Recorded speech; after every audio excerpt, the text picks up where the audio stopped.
My name is Jessica. I'm 27 years old. I was 9 years old when my family left me for dead. They moved on, and for years I was a ghost to them, a forgotten memory. But in all that silence, I learned something they could never have taught me: how to survive when you have nothing and no one.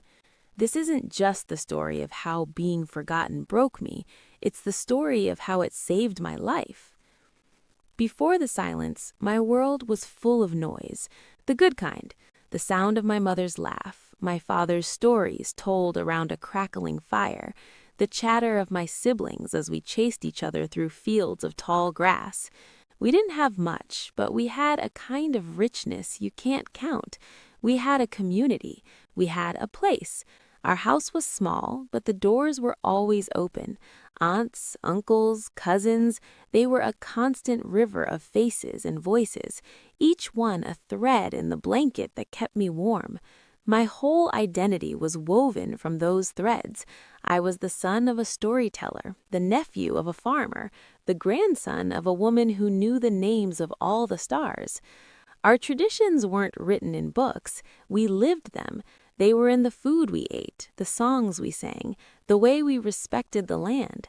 I still remember the smell of cedar and sweetgrass, the feeling of my father's hand on my shoulder, a quiet gesture that always said, "You are part of this. You belong here." I was a kid who knew his place in the world. I knew the seasons by the changing leaves and the birds overhead.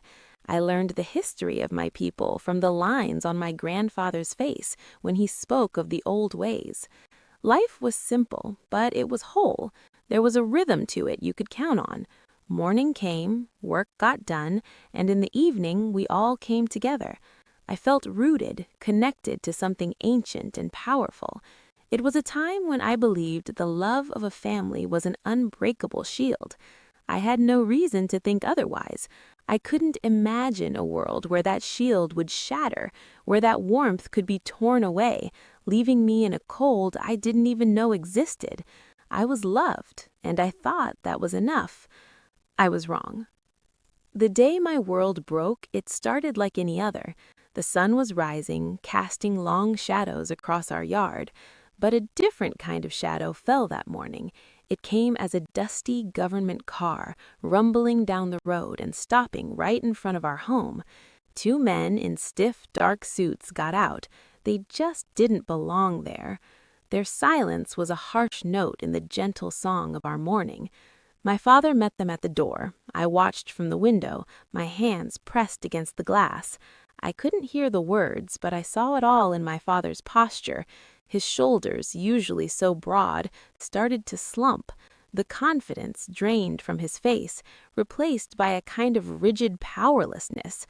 My mother came up behind him, her hand clutching his arm, and a fear I'd never seen before flickered in her eyes. The men's voices were low and firm, without any of the warmth or respect our home was used to. They had a clipboard with my name on it. They were here for me.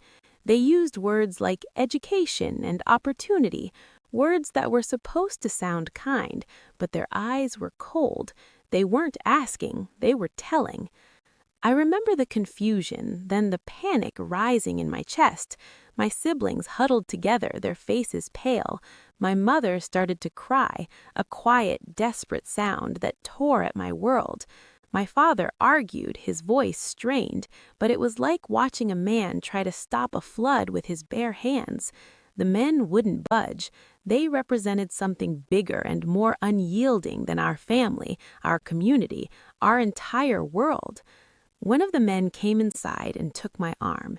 His grip wasn't violent, just firm, the kind of casual authority that doesn't expect a fight. I looked back at my parents. My father's face was a storm of rage and helplessness.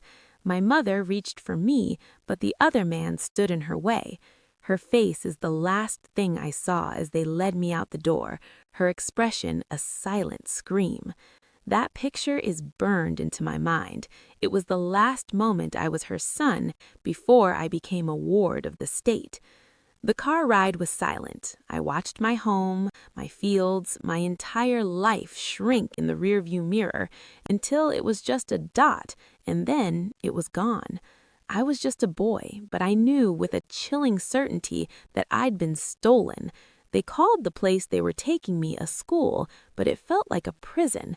The world of warmth and belonging was gone, and in its place was a terrifying, silent void. I didn't know it then, but that silence was about to become my new home. They called the institution a school, but it was a factory for unmaking children. The moment I got there, they started taking every part of my old life away. They cut my hair, they took my clothes and gave me a coarse gray uniform that smelled like disinfectant, just like every other kid's. Worst of all, they took my name and gave me a number. I wasn't a person anymore. I was an inventory item. We were forbidden to speak our language. If we were caught, the punishment was swift, a ruler to the knuckles or being locked in a dark closet. They were trying to beat our culture out of us, to scrub away who we were until nothing was left. For the first few weeks and then months, I waited. Every day I watched the road, expecting to see my father's truck coming to get me. I listened for my mother's voice in the wind. I wrote letters, my childish handwriting filling page after page, begging them to come home. I found out later they were never sent. There was no connection to the outside world. The silence from my family was absolute. As months turned to years, a horrible thought started to grow. In my mind, maybe they weren't coming because they didn't want to. Maybe they'd moved on. The thought turned into a belief. I had been there so long, I felt like I'd forgotten about home, and I figured my family must have forgotten about me. That became my new reality.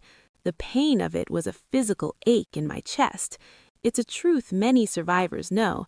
The physical hurt is not as bad as the hurt you feel in your own mind.